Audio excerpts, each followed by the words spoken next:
Ito ang GMA Regional TV News. Mainit na balita mula sa Luzon, hatid ng GMA Regional TV. Arestado ang 10 lalaki kabilang ang 4 na menor de edad matapos umanong mambugbog sa Noveleta, Cavite. Chris, anong dahilan ng pambubugbog?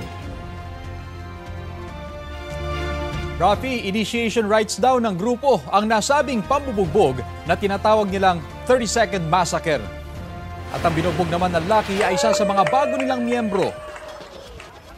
Sa video, kitang pinalibutan ng ilang lalaki ang isa pang lalaki sa bakuran ng isang bahay sa barangay San Rafael 3. Maya-maya, sabay-sabay nilang pinagsusuntok at pinagsisipa ang lalaki na nasa gitna.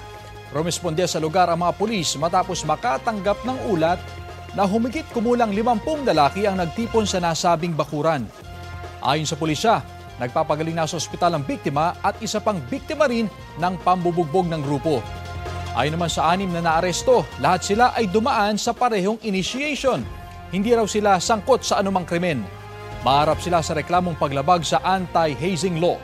Nasa kustodiya naman ng Municipal Social Welfare and Development ang 4 na menor de edad na sospek.